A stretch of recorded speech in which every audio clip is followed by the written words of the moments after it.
welcome you here to the 11th Annual Wernher von Braun Memorial Lecture, which is held each year to honor the great rocket pioneer. As always, we're most grateful to the Fairchild Space Company for making this lecture possible. It has always provided very strong and very constant support.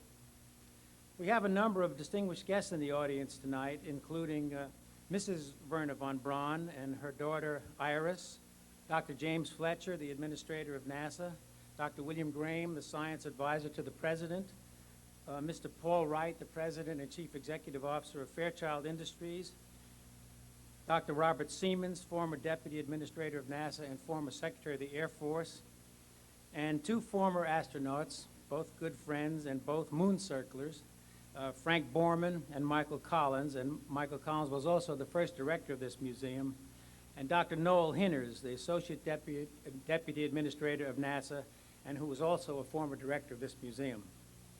Our speaker tonight is General Samuel C. Phillips, whose talk is titled Destination Space, Managing the U.S. Space Program.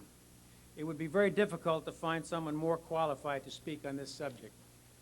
General Phillips is a native of Arizona and holds a B.S. in electrical engineering from the University of Wyoming and an M.S. in the same subject from the University of Michigan. He joined the Army Air Forces in 1942 and completed 2 combat tours flying fighters with the 8th Air Force in World War II. In 1956, he was awarded the Legion of Merit for his part in writing the agreement with Great Britain for the deployment and use of the Thor IRBM.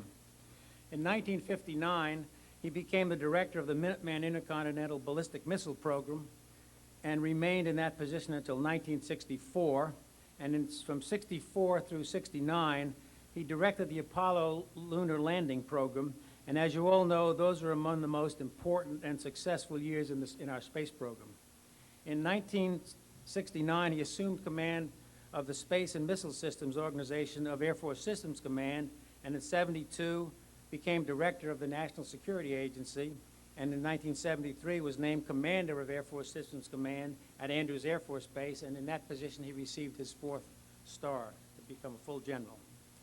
He retired from the Air Force in 1975 and held various vice presidencies within TRW until he retired as vice president of TRW's Defense Systems Group in 1986. Since his retirement, he has headed a committee to review NASA's management structure at the request of Dr. Fletcher, and is a member of the Secretary of Defense's committee reviewing the SDI, Strategic Defense Initiative. He's received a great number of medals and honors and awards, much too many to mention, but I will mention the General Thomas D. White USAF Space Trophy, and in 1971, the Smithsonian Institution's Langley Medal. This is a very prestigious award in that it has only been awarded 20 times since the Wright brothers received it in 1909. By coincidence, the immediate prior recipient of the Langley Medal in 1968 was Dr. Wernher von Braun. I never had the pleasure to work directly for General Phillips, but I was in the Pentagon in the Minuteman program, and I worked for Belcom on the Apollo program with NASA. And I assure you that General Phillips, in all that period, was held in the very high regard, both personally and professionally, by all who knew him. So would you please welcome General Samuel Phillips.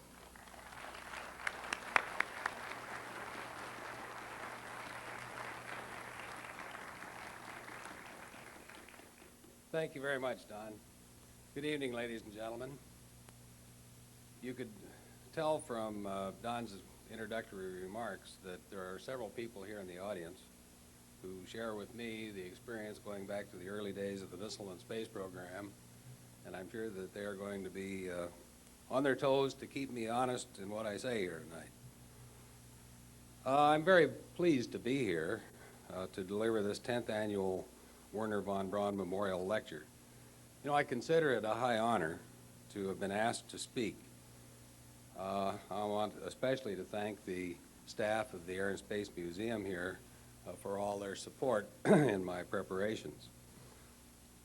You know, before I get into some of my more formal remarks, I'd like to recall a couple of things about Wernher von Braun, who over many years he and I became close friends as well as close working associates. You know, First of all, Wernher always had an agenda. I don't think I ever saw him, either on or off the job, when he wasn't trying to sell me on some idea. He never ran out of ideas. He was just an idea, a Minuteman. And second, and probably more importantly, he had that rare gift of giving his undivided attention to whomever he was talking to. He could make a person feel personally important to him and that their ideas were of great value. He did this no matter how great a crisis he might be involved in personally at the moment. My wife says that she always felt like Wernher had just been waiting all day just to talk to her. He was such a warm and friendly person. Last year, my former colleague, Tom Paine, described the role that our mutual friend, Wernher von Braun, played in shaping the vision of America's space program. Tom talked about our national space goals, including resumption of space shuttle flights and manned exploration of the planets. More importantly, Tom questioned whether the United States still had the will and the management expertise necessary to achieve its objectives in space. I remember a quote of Wernher's that appeared in Time magazine in 1959 regarding the need to get on with the business of space exploration. Although it was somewhat dramatic, it echoes some of my message here tonight. Wernher said, and I quote, "If we continue at this leisurely pace, we'll have to pass Russian customs when we land on the moon," unquote. Well, that didn't happen, of course, but nearly 20 years later, the concern is still the same. Tonight, I want to give you some of my perspective on America's space program. Let me preface my remarks by saying, first of all, that I consider myself to be a program manager. It's not generally been my job to set national policy or to make national policy decisions. It's generally been my job to carry out what has already been decided.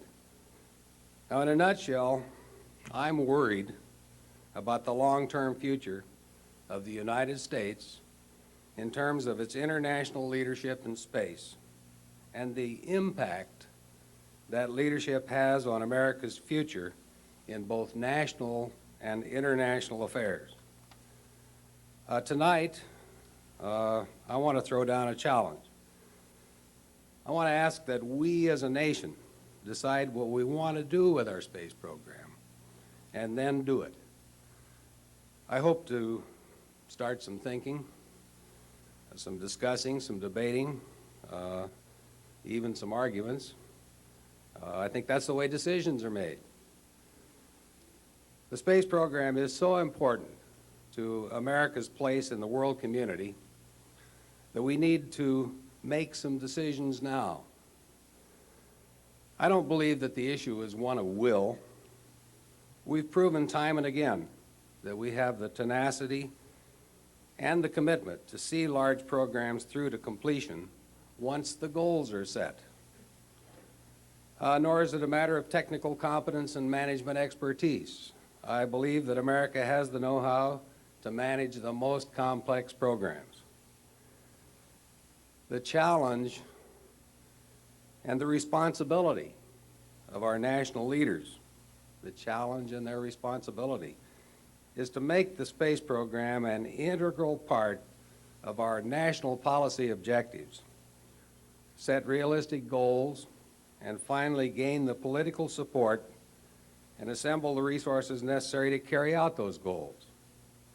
So that's my theme. But first I want to offer some historical precedents that I think are relevant to our current situation.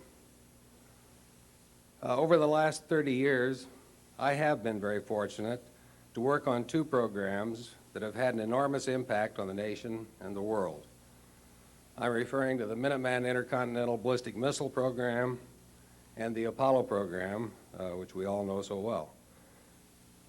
The Minuteman program began in 1958 as a clear response to Soviet missile capability. The challenge was to develop an effective intercontinental ballistic missile system that could be operational quickly and which could be produced, deployed, and operated in a most cost-effective manner. The Eisenhower administration, the Congress, and the scientific and technical communities recognized the importance of building this deterrent capability. Minuteman met a pressing national need. It was technically credible, and it was economically feasible. These factors, plus the urgency that was caused by the perceived missile gap of the 1950s, made it relatively easy to obtain the financial and technical resources that were needed to achieve this important national objective. In carrying out the program, we identified critical points in the development of missile technology, established a program schedule, developed reasonable cost objectives, created a top-flight government industry team, and got on with the job. Now, as you might expect, the technical challenges were enormous.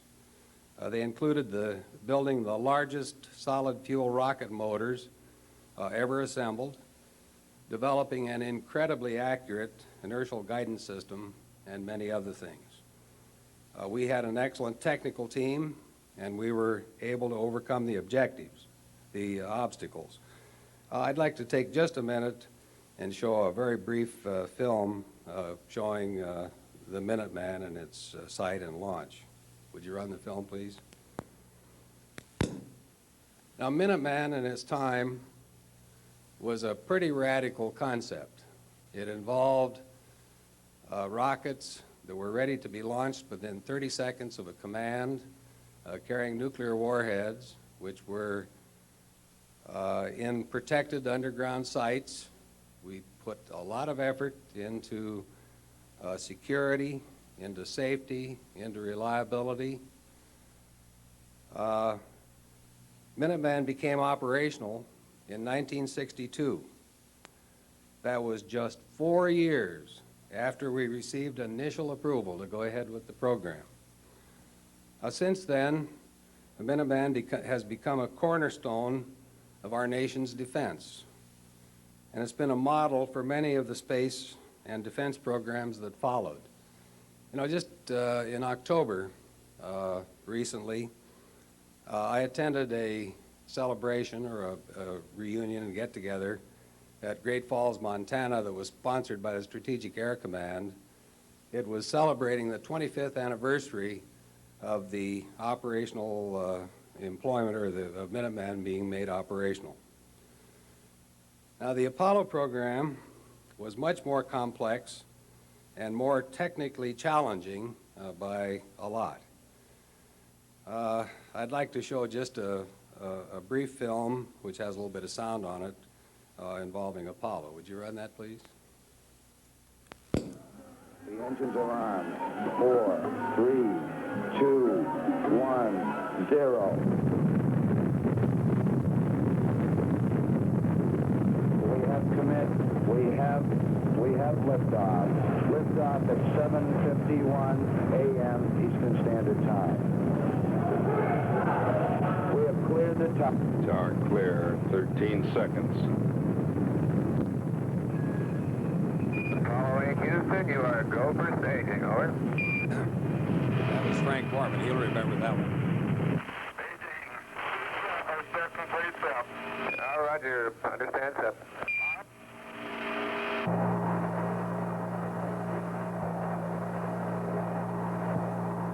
Following. We hear you loud and clear, following. Okay, the first stage was very smooth, and this one is smoother.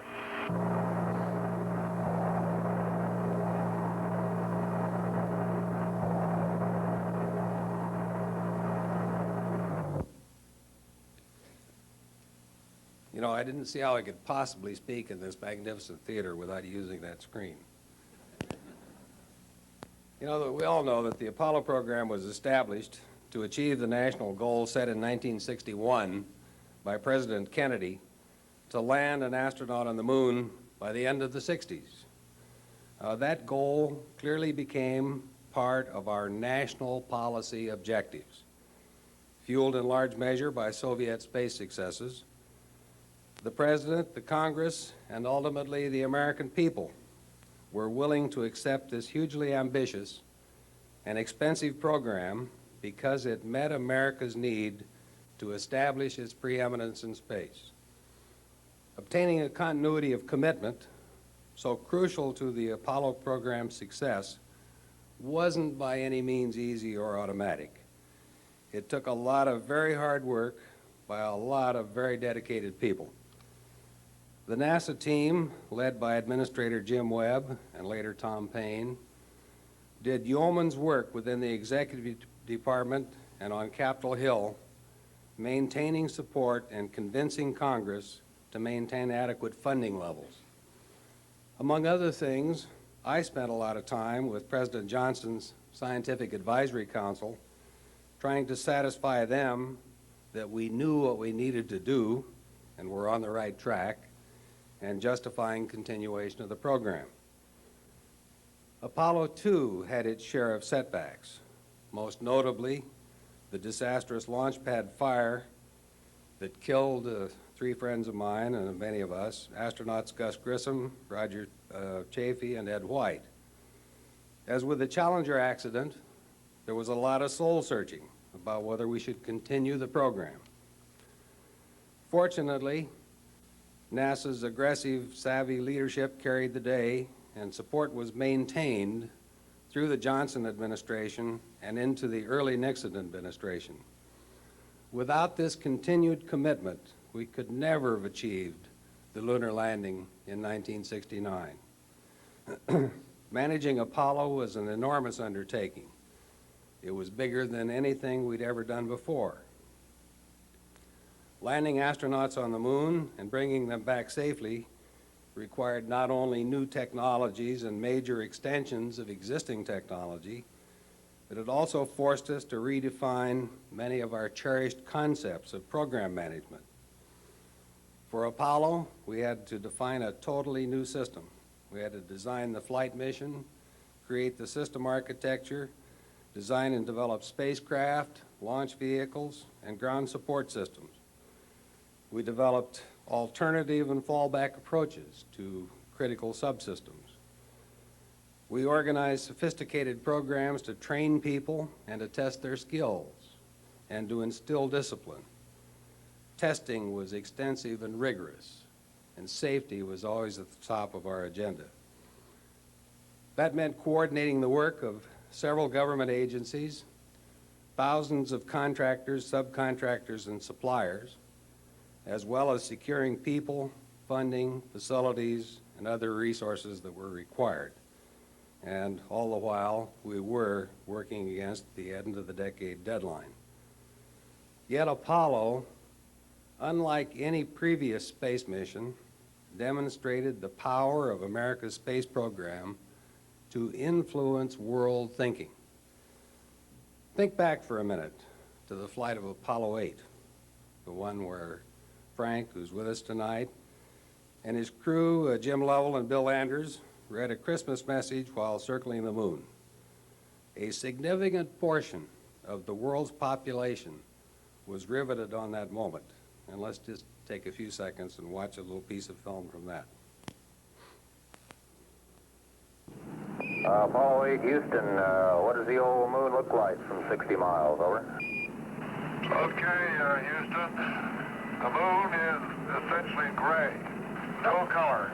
Looks like plaster of Paris. Or sort of a grayish beach sand. You can see quite a bit of detail. The craters are all rounded off. There's quite a few of them. Some of them are newer. Many of them look like, especially the round ones, look like hit by meteorites or projectiles of some sort. Langrenus is quite a huge crater. It's got a central cone to it. The walls of the crater are terraced, about 6 or 7 different terraces on the way down. In the beginning, God created the heaven and the earth. And the earth was without form and void, and darkness was upon the face of the deep. And the Spirit of God moved upon the face of the waters. And God said, "Let there be light." And there was light. And God saw the light, that it was good. And God divided the light from the darkness. The vast loneliness up here of the moon is awe-inspiring, and it makes you realize just what you have back there on Earth. The Earth from here is a grand oasis in the big vastness of space. The same thing happened, only on a much larger scale, in July of 1969, when Neil Armstrong and Buzz Aldrin touched down on the lunar surface, while Mike Collins, who's with us here tonight, watched from orbit above the moon. The moon landing focused the attention of the world's people during one of this century's most turbulent decades. Let's take a few seconds and look at a piece of the landing. 5 and forward, coming down nicely, 200 feet, 4.5 down, 5.5 down. 160 feet, 6.5 down, 5.5 down, 9 forward. Low level? Low level. Good. 120 feet.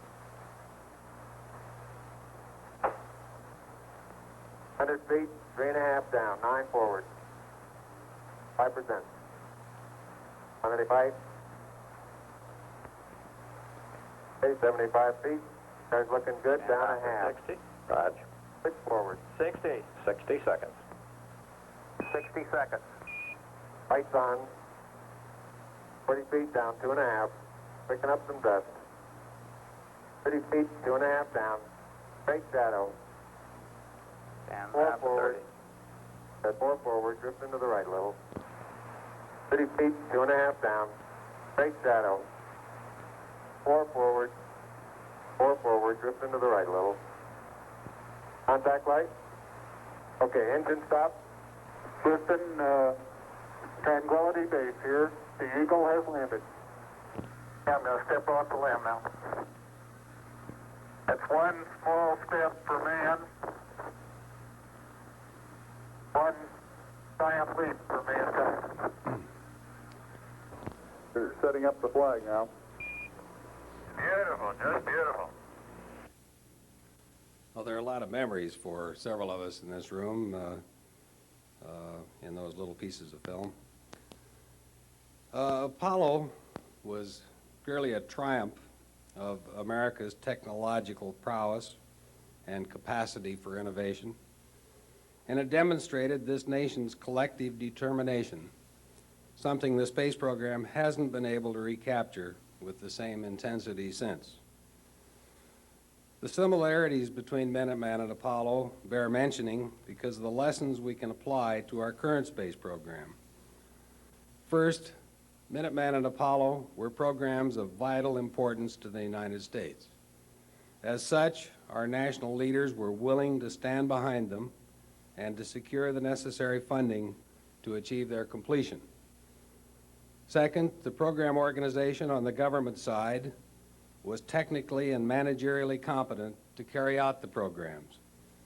Minuteman drew professional expertise from a diverse group that included Air Force officers, experienced civil servants, talented academicians, industrial contractors, and a system engineering contractor which provided the glue that held all the individual pieces together.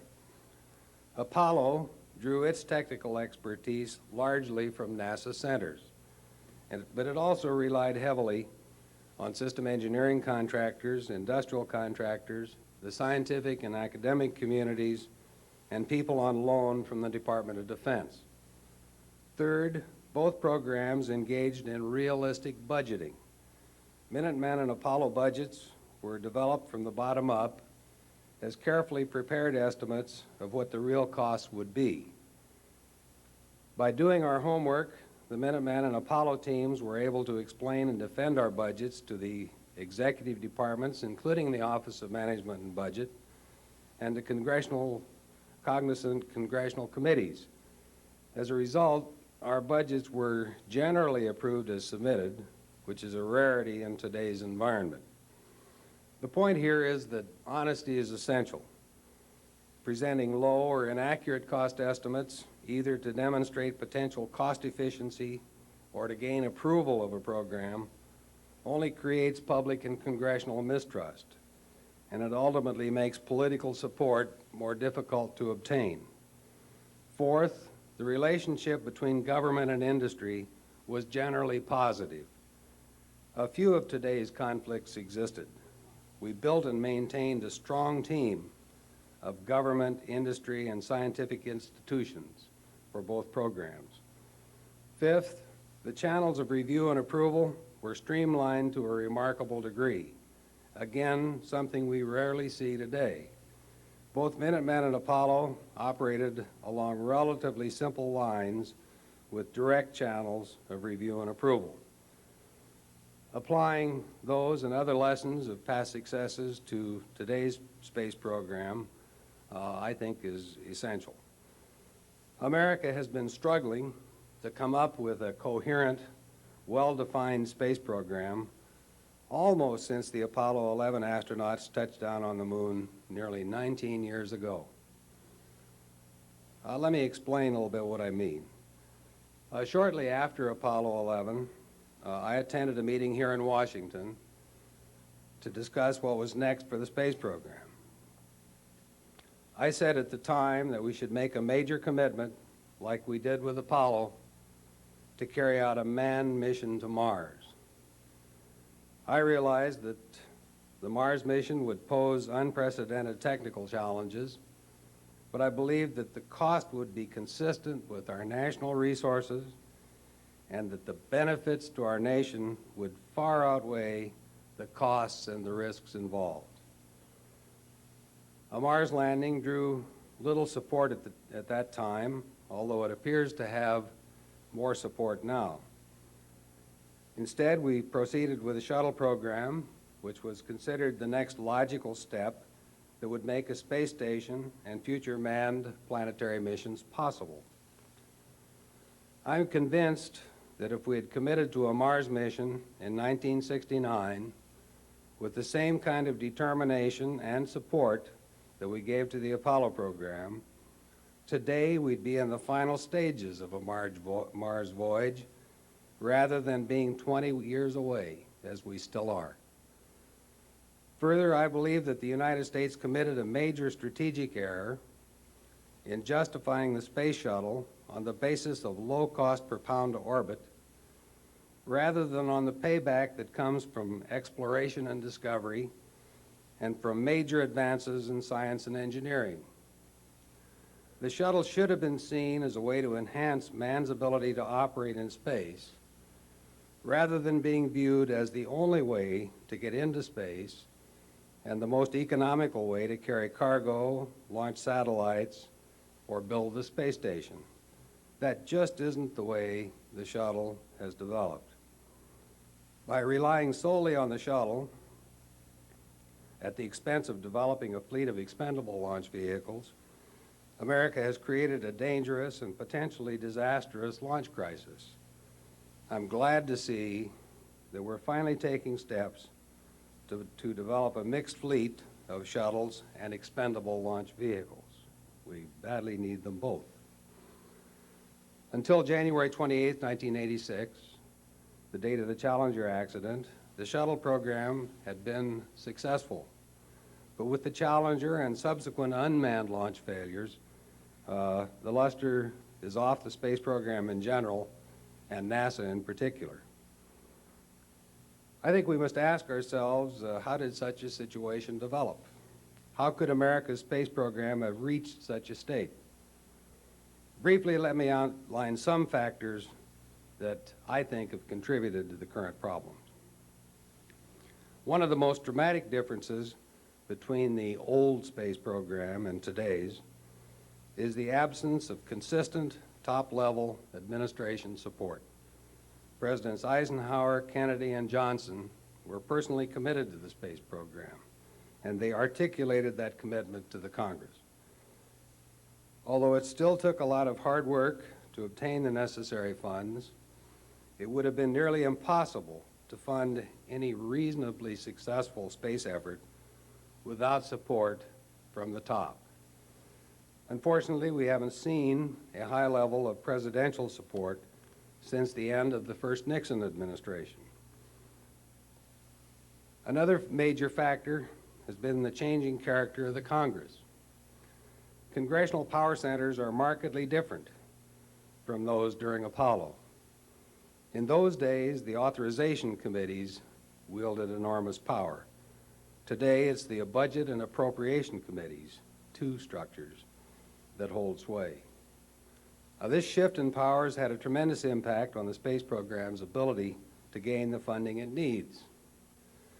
The annual NASA budget has fallen steadily to about $8 billion in today's dollars, which have far less purchasing power than 1960s funds. I'm convinced that this is far too little to sustain the level of investment necessary to mount an effective space program, one befitting international leadership in space.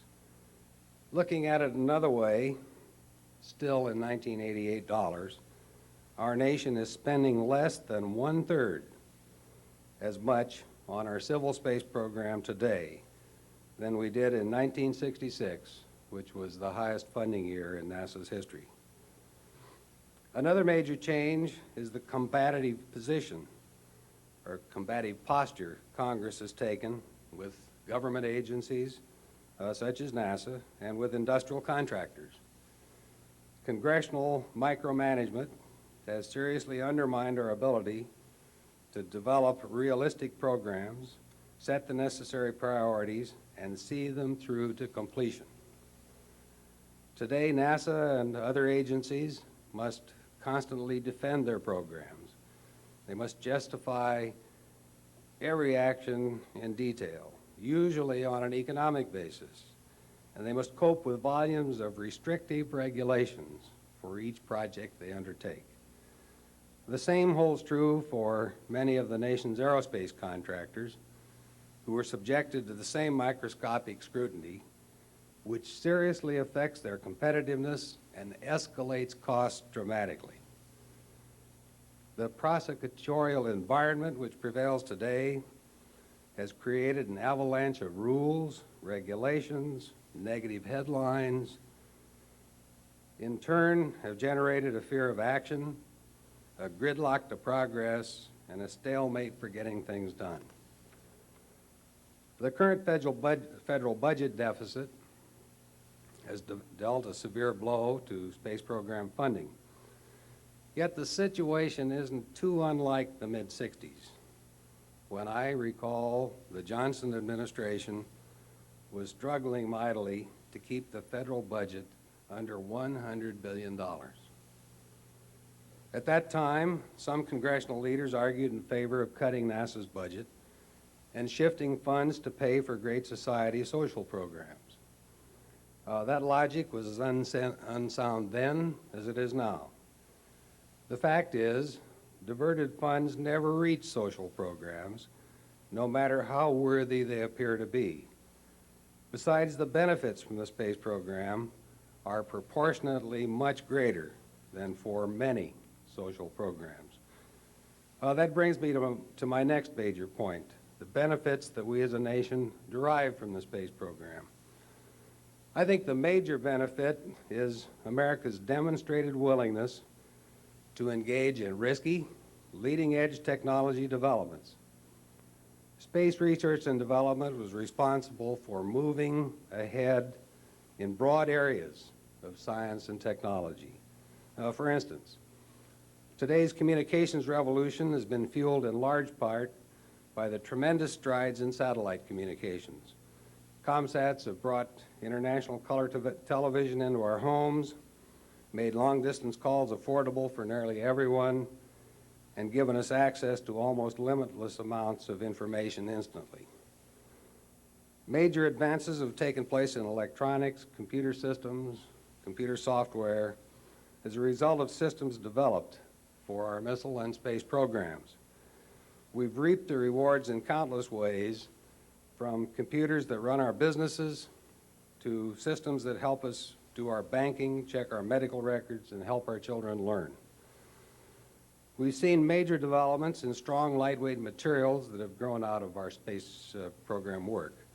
These materials help make cars and airplanes safer and more fuel efficient, and they make machinery and appliances more durable. Another major benefit is in the area of economics.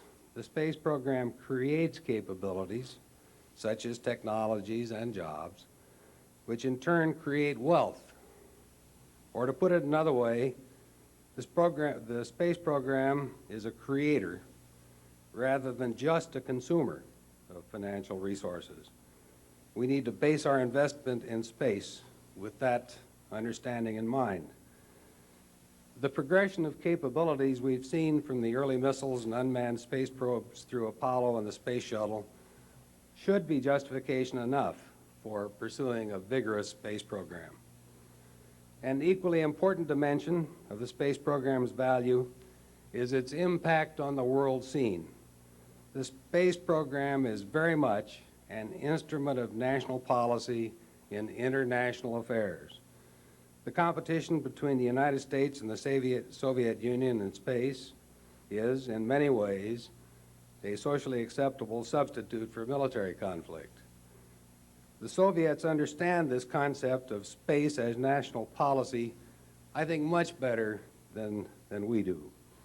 Many years ago, the Soviets recognized that their standing in the third world rested heavily on their accomplishments in space.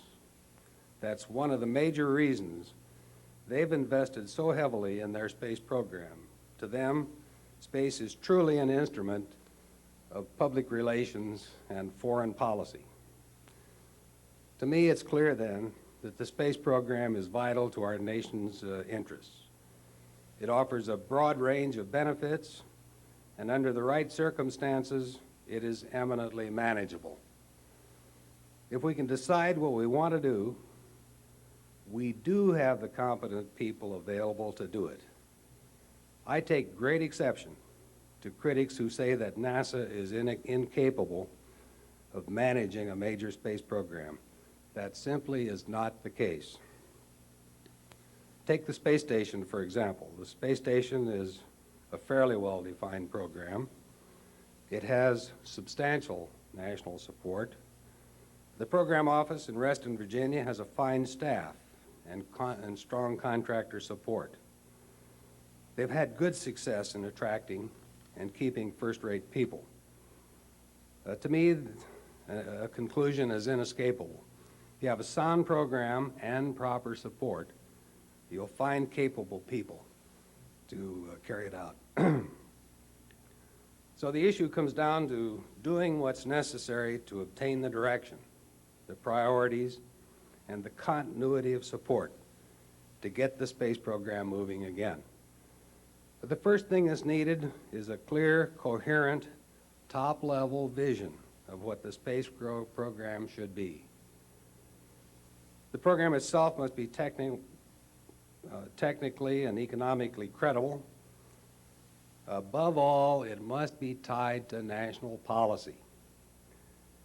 NASA must work more closely in the policy process with the executive departments involved and the Congress so that space objectives are more intimately married with other national objectives.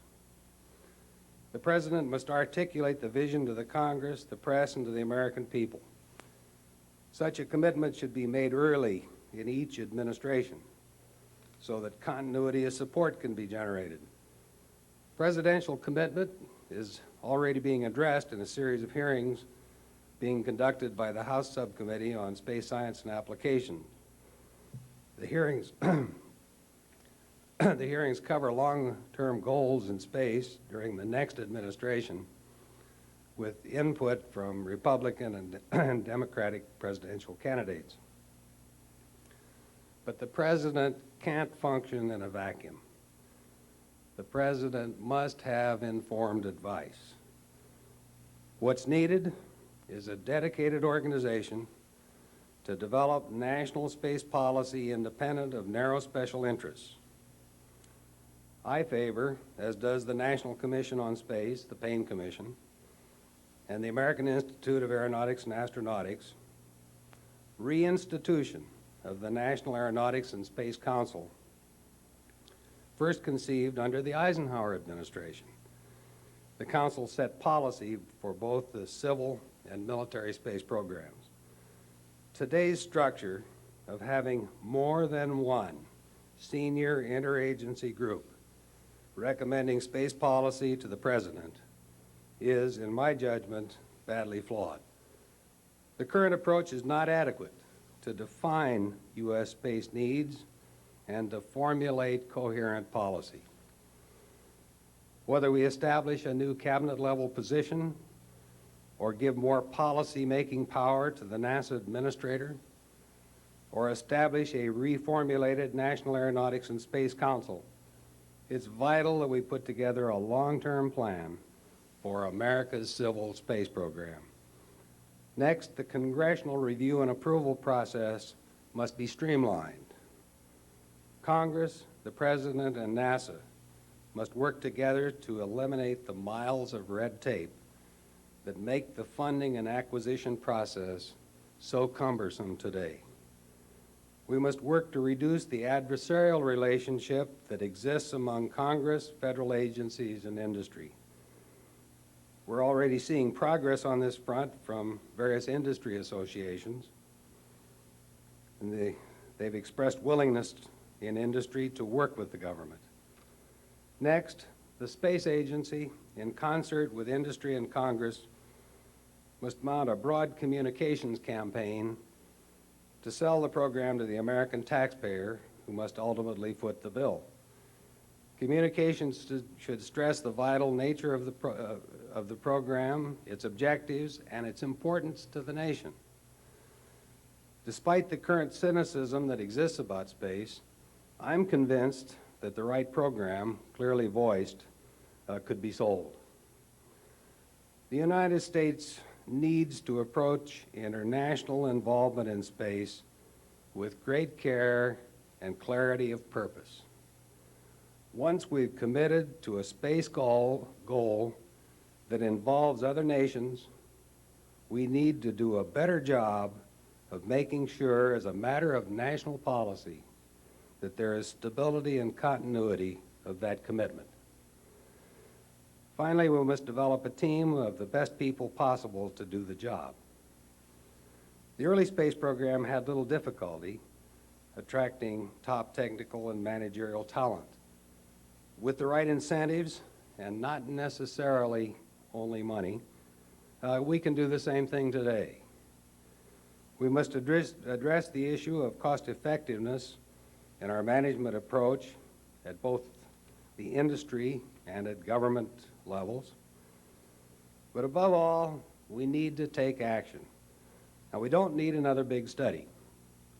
We've had the Payne Commission report and the Ride report, and I think there's a remarkable continuity of thought about what the space program ought to be, going all the way back to the Space Task Force that was initiated under the Aeronautics and Space Council in 1969 as we were finishing Apollo. I think there's a remarkable continuity through all of those.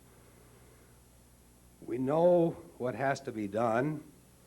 It's absolutely essential that we start the decision-making and the consensus building now. I'm reminded of a quote that appeared in the Payne Commission report from a 12-year-old youngster who attended a commission forum in Boulder, Colorado.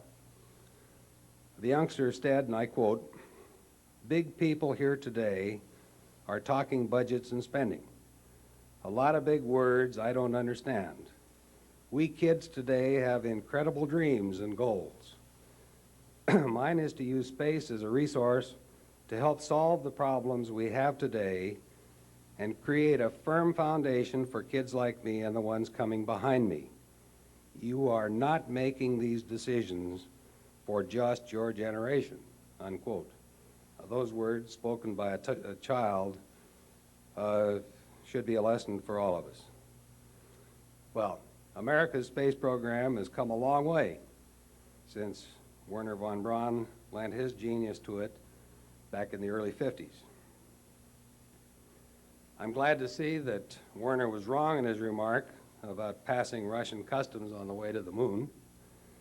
That hasn't happened there, and it must not happen anywhere else in the universe. You and I want a strong space program. We know it's in our national interest. Our security may well rest on our ability to live and work in space. Right now, the hard part is determining how much of our national energy and resources to commit to space exploration. What remains is how to decide as a nation what to do next, and to what extent we want to include other nations in that decision-making process. The point is, we must get off the dime and start doing something now. That means the President, the Congress, as well as NASA and others. But the issue is much larger. 30 years ago, Wernher von Braun said about space, and I quote again, "It will free man from his remaining chains, the chains of gravity, which tie him to this planet. It will open to him the gates of heaven," unquote. The American people, you and I, take great pride in our space achievements. We all watched the early launches. We thrilled at John Glenn's Friendship 7 flight. We were mesmerized by the moonwalks, and we've been dazzled by the sight of astronauts tethered to the shuttle working in space. We love to root for a winner. I believe that a large percentage of the American people want a strong, active space program.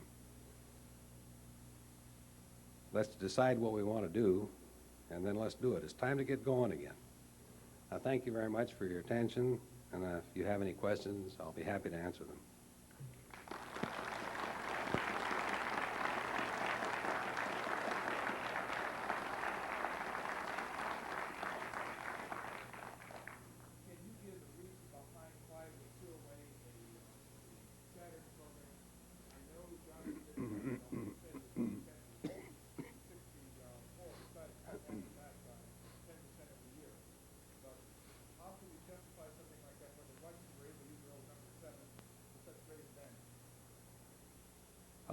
I can't answer the question from personal knowledge. The question is, why did we decide to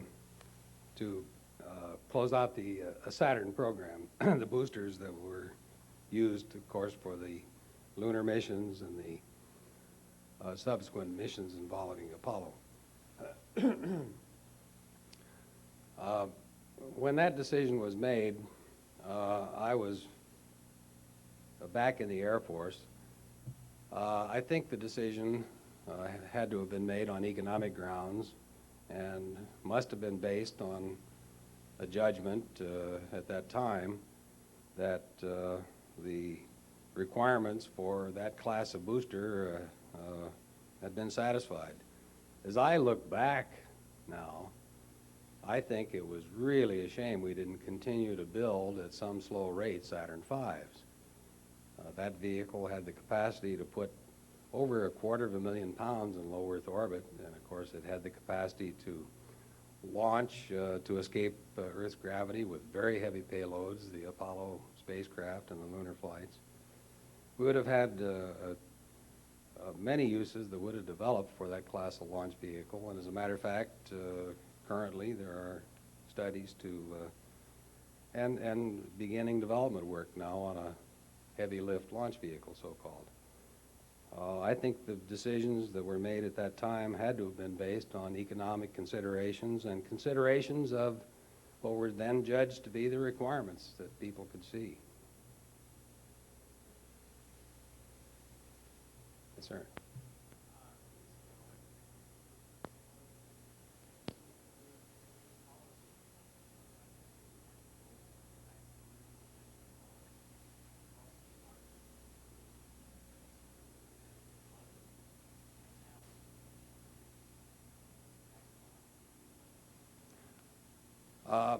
I've read the same reports that you just talked about, and I was awfully hopeful, and in the President's State of the Union message, that there would be some strong statements about the importance of the space program to the nation.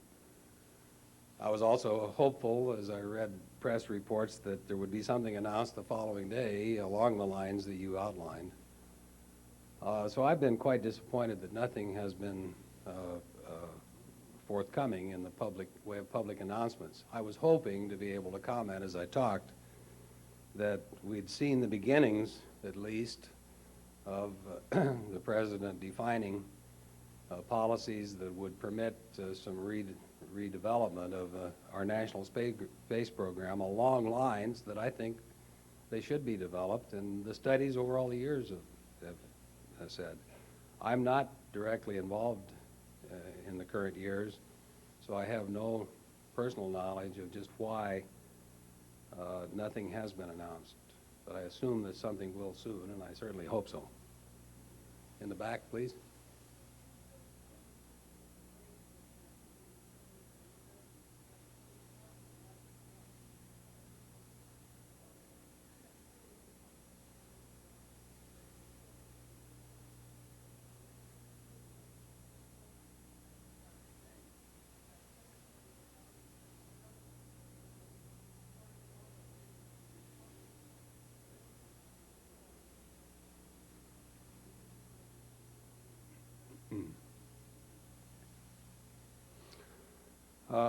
The area that I've been asked to comment on, I'll try to paraphrase briefly, is an assertion that that NASA showed a lack of guts in advancing and defending a vigorous space program and funding therefore back in the 70s, and that the same thing is going on in the current period.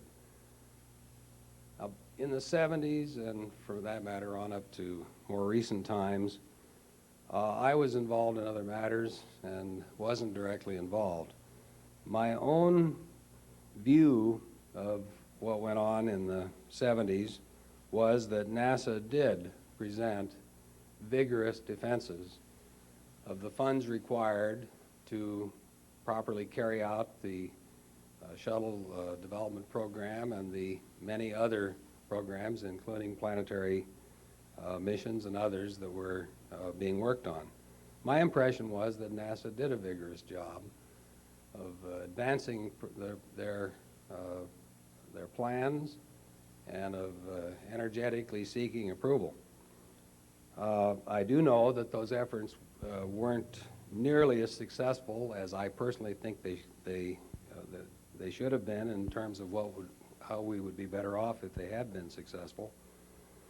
I think the shuttle program went through some period of years in its development of being starved for funds, and things were cut back or cut out or stretched out. In some ways, I think we're paying for it now. That isn't to say that NASA wasn't vigorous in their efforts.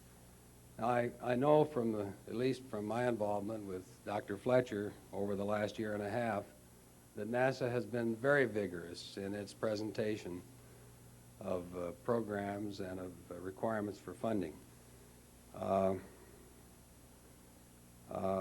There's been quite a bit of success, too, in securing additional funds over the last several months. The previous fiscal budget and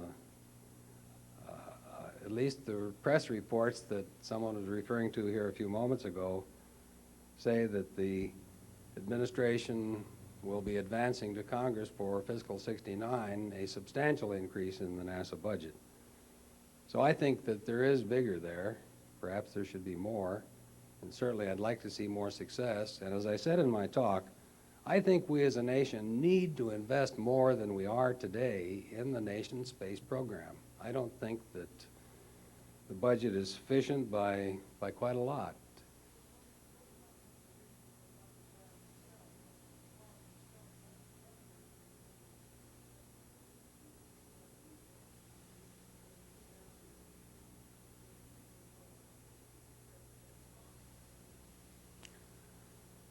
I really programs at that time. I honestly don't know.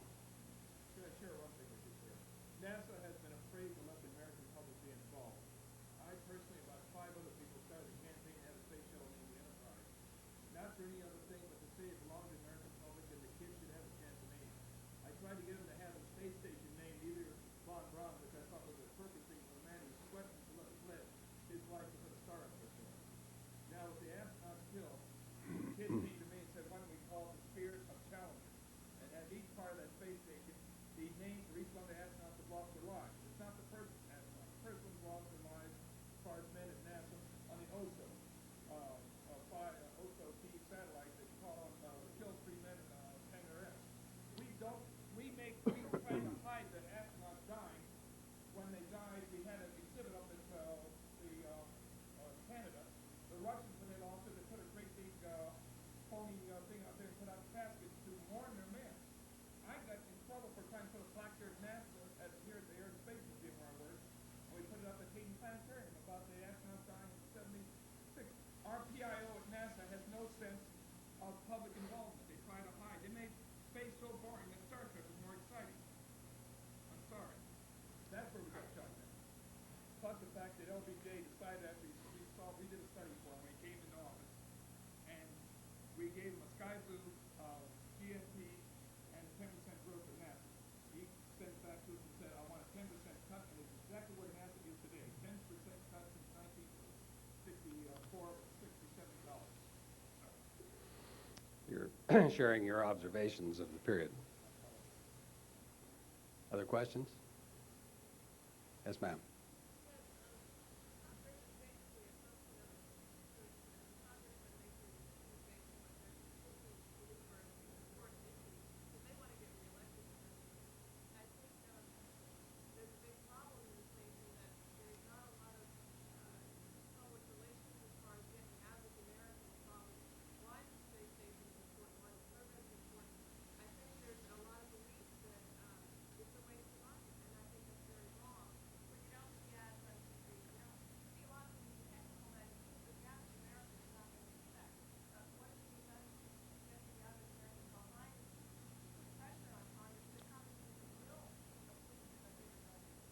The point is that Congress represents its constituents, the people, in voting for or not voting for programs, the space program in particular. I agree with you, and I did comment that I think we do need a vigorous campaign of information. It needs to be based on a sufficiently defined plan of action, that it can be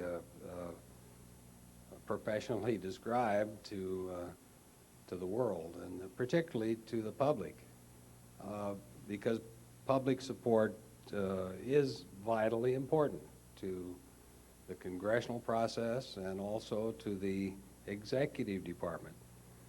I mentioned in my comments that one of our problems is the fact that there are more than one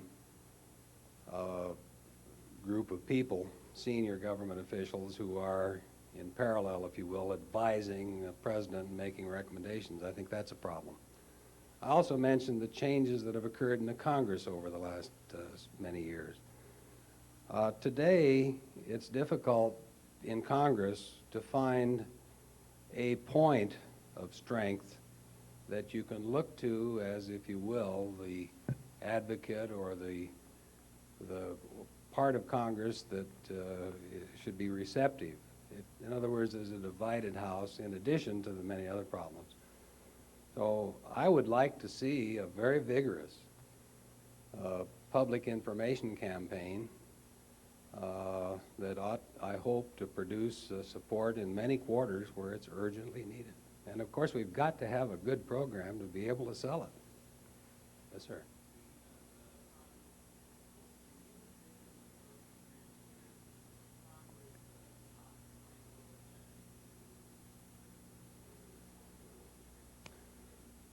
I hope so. It didn't used to be that way.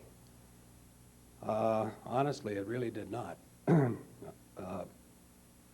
know, micromanagement means lots of things, and it's quite a common word around Washington here. Congress, in some recent years, passed legislation that provided to them and strengthened their oversight role. And it's largely under that area of the Congressional Charter that so much of micromanagement takes place. And I think part of the problem there is that people in Congress feel that if mistakes are made in the executive department, that they, Congress, are going to get the blame because they didn't discover it before it happened. And that's just part of a cycle that creates this environment that causes legislation, even legislation that is to authorize or appropriate funds, to come out with pages or even volumes of direction and detail as to how things are going to be done, what's to be done and how it's going to be done. And you have to come back and tell us what's going on before you can go on to the next step. That's part of what I meant by the cascading checks and balances and rules and regulations that are making it so difficult and sometimes virtually impossible to get anything done. Now, it didn't used to be that way, and for that reason, I think it could be that way again, but it's going to take some changes before that could occur. And I'm not optimistic that that will occur soon. Yes, please.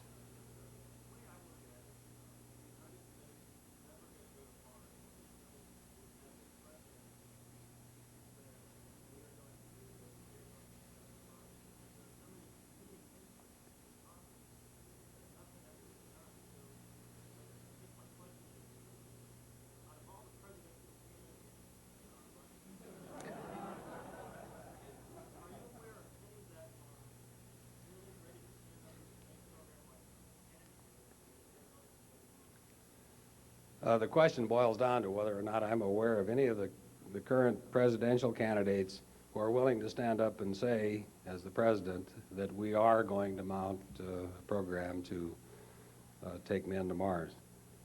I don't know of any of the candidates who are willing to say that. I did make a brief comment that the House Science and Technology Committee did schedule hearings, and they did invite all of the Democratic and all of the Republican candidates to appear in those hearings. I haven't seen what has happened as a result of that. I saw the letter that invited them. But that was for a purpose that I think is important, which is at the beginning of an administration, a new president, for that president to take his position concerning what the space program ought to be. And I would hope that because of what I believe is the essentiality of the space program in our national interests, that a new president, whoever he is, will be willing to announce firm backing and continuity of backing for a vigorous space program. And I think that a long-term goal of a vigorous space program for the United States, I think, must include manned exploration of the planets, and the logical first is Mars.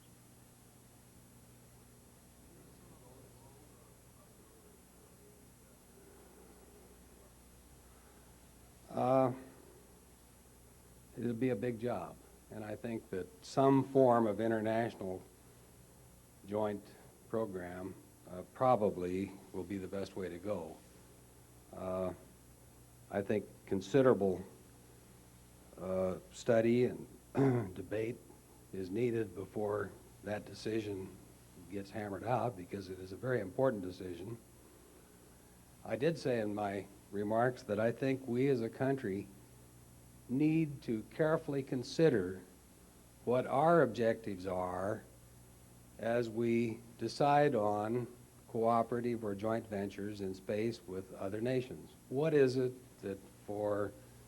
that's in the interest of the United States to come from this joint effort? And there are many reasons why joint efforts and cooperative efforts with other countries have been undertaken and should be undertaken in the future. But we need to more carefully decide why we want to do it. And then, having done that and made a commitment, we need to carry through on it so we can be looked on as we should be, and I think it sometimes have been, a reliable partner in such ventures instead of one that is not fully reliable, where how too often today we are judged. Yes, sir.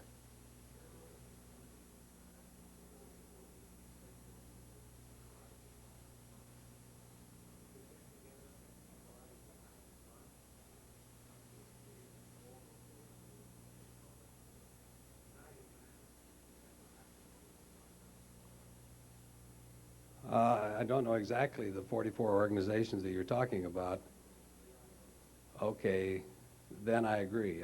Then I say yes. I think that the AIAA did a very fine study, which was made public several months ago.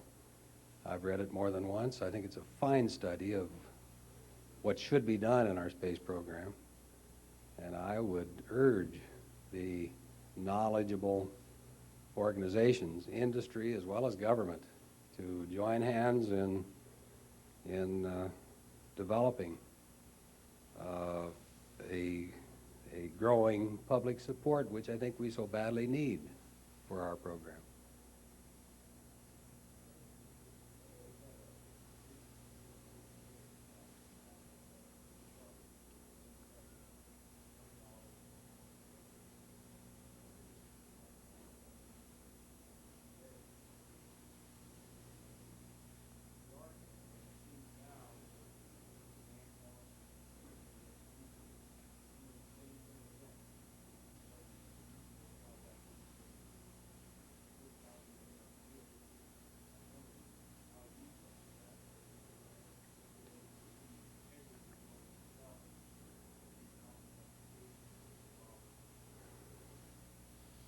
I think the question really is the matter of integrity in defining the economic objectives of a program and its payoff and its costs.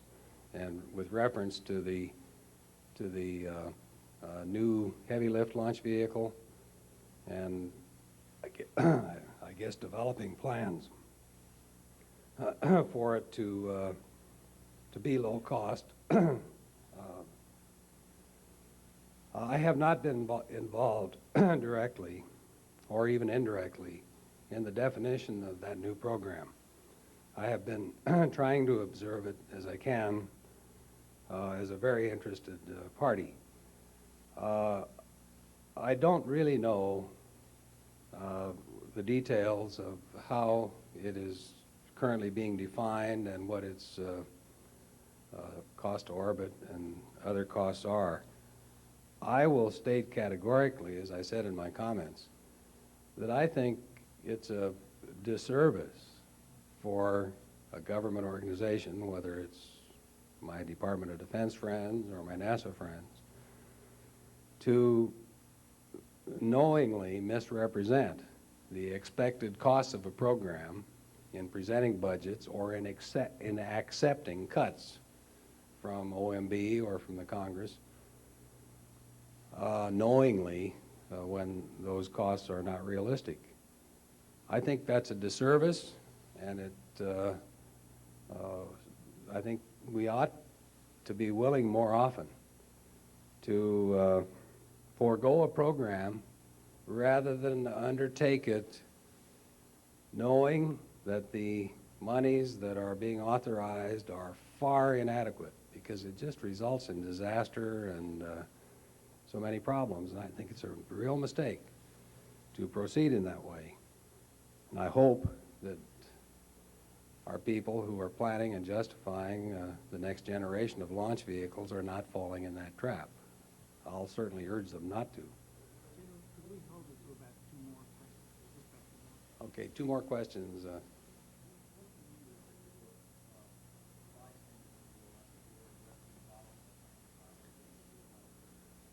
The question is, what can we, people who are public, not involved in the space program, but interested, do to help?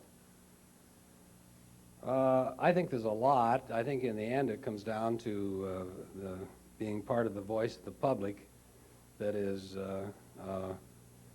is making yourself heard, whether it's in the White House or in the Congress or both. You know, people are always being urged to write your congressman, and that's one way to make yourself heard.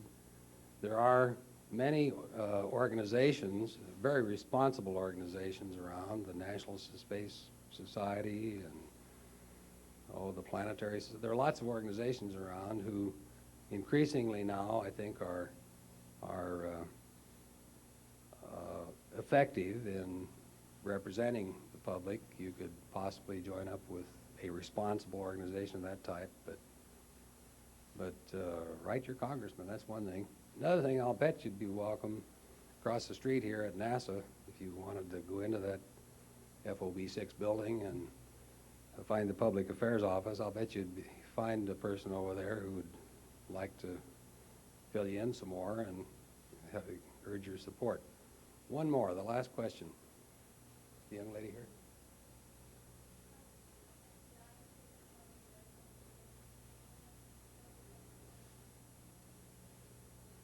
The question is whether the SDI has taken funds away from the civil space program, and if so, what does that portend for the civil space program? My own observation, I have to state this is strictly my own opinion, is that this SDI program has not taken funds away from the civil space program. The SDI program, as it has been described by the President and those who are responsible for it, is projected to be a long-term program of considerable cost. And will that take funds from the civil space program?